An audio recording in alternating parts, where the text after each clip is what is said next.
କନ୍ଧମାଳ କବି ସ୍ୱପ୍ନ କୁମାର ତ୍ରିପାଠୀଙ୍କ କବିତା ରଚନା ଭିକାରୁଣୀ ପ୍ରେମ ଦାନ। ଦରିଦ୍ର ପ୍ରେମରେ ହୃଦୟ ସନ୍ତୁଳେ, ଚକ୍ଷୁରେ ଭାବପ୍ରୀତି, ସୁଦାମା ଦୁଃଖରେ ହୃଦୟ ରୋଦନ। ବନ୍ଧୁ ବଢ଼ିଯାଏ ତୁମ କୀର୍ତ୍ତି। ଗରିବ ଦୁସ୍ଥଙ୍କୁ ହୃଦୟ ବସେଇଲ ପ୍ରେମର ପ୍ରଭଞ୍ଜନ। ଦାସିଆ ବାଉରୀ ବନ୍ଧୁ ମହାନ୍ତି ବାନ୍ଧିଲ ହୃଦ ଛନ୍ଦନ। କାହାକୁ ତୁମେ ଦେଇଦିଅ ଦାନ, କାହାଠୁ ବି ନିଅ ଗ୍ରହଣ କରି। ଭିକାରୁଣୀ ମା ଦାନ କଲେ ଲକ୍ଷେ, ତୁମରି ଦୁଆରେ ହସ୍ତ ପ୍ରସାରୀ। ଫୁଲବାଣୀର ତୁମ ବଡ଼ ଦେଉଳଟା ବାହି ଦିଏ ପ୍ରେମ ଭାବ ପ୍ରେମ। ଭିକ୍ଷା ମାଗିଥିଲା କେଇ ଯୁଗ ବୁଢ଼ୀ, ଟଙ୍କାଏ ଦି ଟଙ୍କା ଦାତା କଲ୍ୟାଣ। ତୁମ ଦାତାପଣ ଉଣା କରିଦେଲା ବନ୍ଧୁ, ଆଶ୍ଚର୍ଯ୍ୟ ନୁହେଁ କି ମନ। କେମିତି ଦୁନିଆ ଦରିଦ୍ରରେ ଦାନ, ହସ୍ତ ପ୍ରସାରୀ ପ୍ରେମ ଗ୍ରହଣ।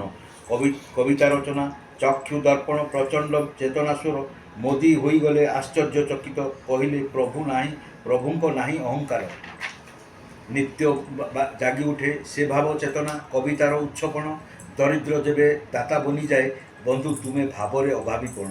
ଏ ଦୁନିଆ କେମିତି, ଭାବ ବି କେମିତି, ନିତ୍ୟ ସେହି ପ୍ରୀତି କଥା। ଭାବ ଦୁନିଆରେ ରାଜା ବି ଭିକାରୀ, ଶ୍ରୀ ହରିଶ୍ଚନ୍ଦ୍ର ଆତ୍ମସତା। ତୁମରି ନାମରେ ନୀତି କବିତା, କବି ହୃଦ ଆନ୍ଦୋଳନ। ତୁମେ ଯେବେ ଅଛ କବି ହୃଦୟରେ, ନିତ୍ୟ ଭାବର ଜଣାଣ। ସଂସାରେ ତୁମେ ବାସ୍ତବ ସ୍ରୋତ, ତୁମେ ଭାବ ପ୍ରେମ ରସ। ଭାବ ଦୁନିଆରେ ତୁମ ପ୍ରେମ ଶୁଣ, ମୋ ବନ୍ଧୁ ଜଗନ୍ନାଥ ଉଚ୍ଚ। ଧନ୍ୟବାଦ।